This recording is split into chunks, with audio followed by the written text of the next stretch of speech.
جس مبارک محفل میں ہم اور آپ شرکت کر رہے ہیں، یہ محفل یہ کوئی معمولی محفل نہیں ہے، بلکہ صاحب سجادہ خانقاہ ملمیہ فرماتے ہیں کہ حضرت مخدوم شاہ محمد منیم پاکباز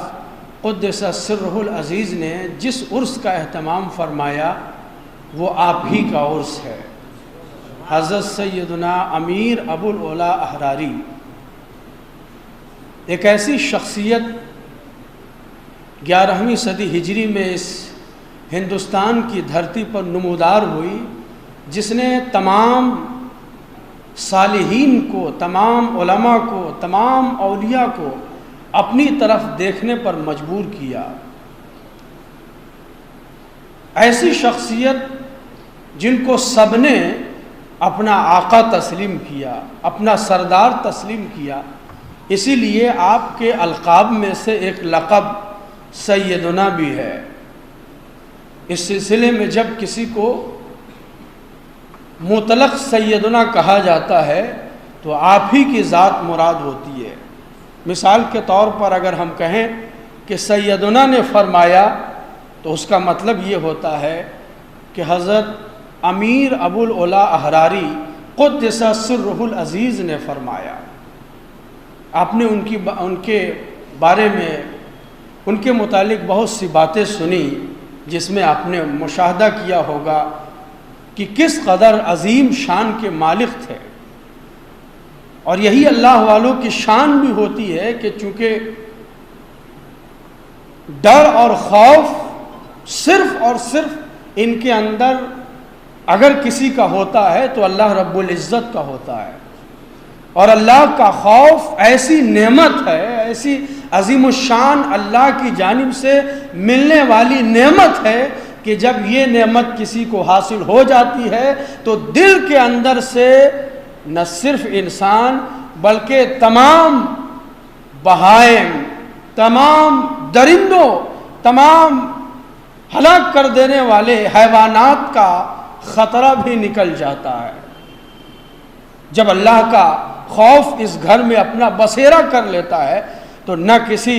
عام انسان کا خوف ہوتا ہے، نہ کسی رہزن کی رہزنی کا ڈر ہوتا ہے، نہ کسی بادشاہ کا ڈر ہوتا ہے، اور نہ کسی بڑے سے بڑے جاہ و جلال والے کے عہدے کا ڈر ہوتا ہے۔ اس مبارک عرس میں جب ہم شامل ہو رہے ہیں، جیسا کہ میں نے آپ کو بتایا کہ خود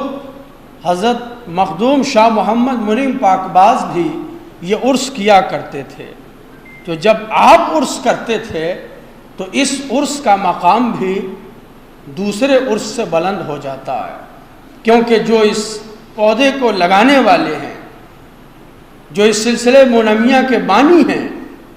جو حضرت سیدنا کا فیضان اس عظیم آباد کی دھرتی سے پوری دنیا میں امت تک پہنچانے والے ہیں،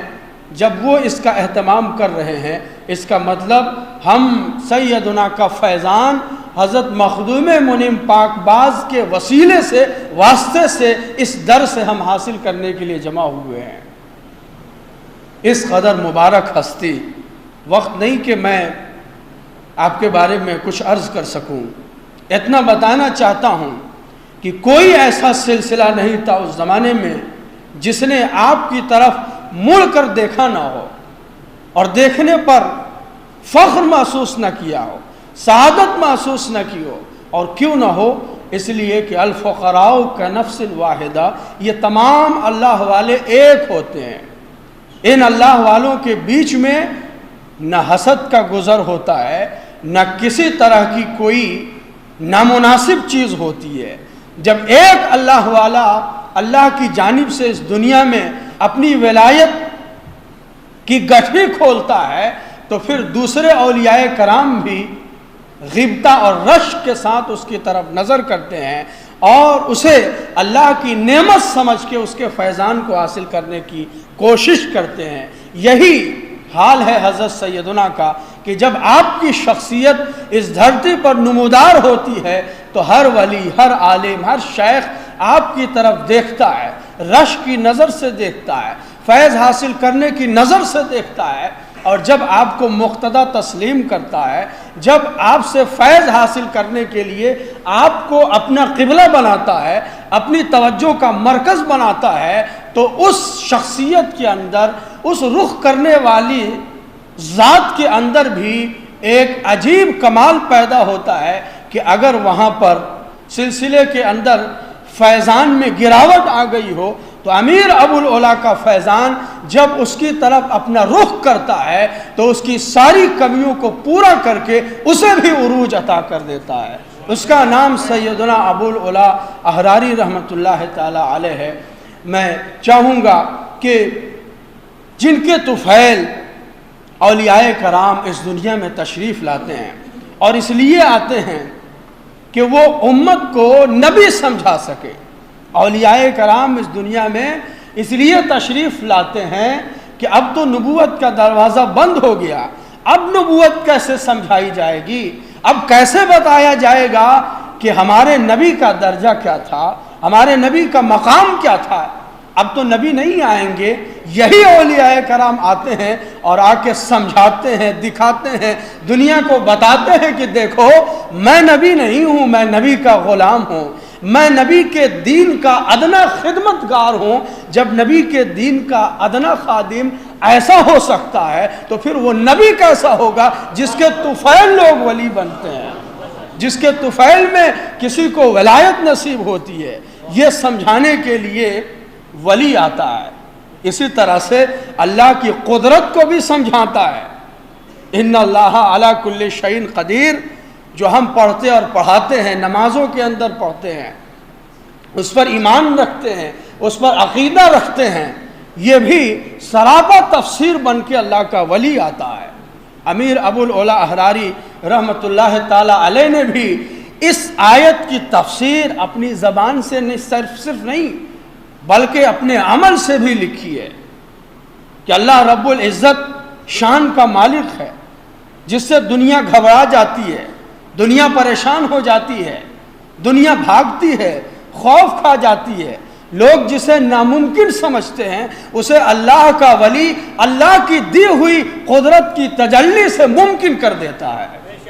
یہ ہے سیدنا امیر ابو العلا احراری رحمۃ اللہ تعالی علیہ۔ آج ہماری ہم سب کی خوش بختی ہے کہ ہم ایسے مقدس ہستی کی ولایت میں سے نعمت حاصل کرنے کے لیے، ان کے فیضان میں سے حصہ پانے کے لیے ان کی مجلس میں جمع ہیں، اور وہ بھی ایسی شخصیت جو پوری سلسلے ابو العلائیہ کا کیندر سمجھی جاتی ہے۔ سلسلے ابو العلائیہ کا فیضان اگر کہیں سے بڑھتا ہے تو یہی درگاہ مخدوم منیم پاک باز ہے۔ درگاہ آپ کی آگرہ میں ہے، اکبر آباد جس کا پرانا نام ہے، مگر اگر کسی کو چاہیے کہ وہ ابو العلائیت کا فیضان حاصل کرے تو اسے جہاں بھیجا جاتا ہے، جس در پہ، اس چوکھٹ کا نام چوکھٹ مخدوم شاہ محمد منیم پاک باز ہے۔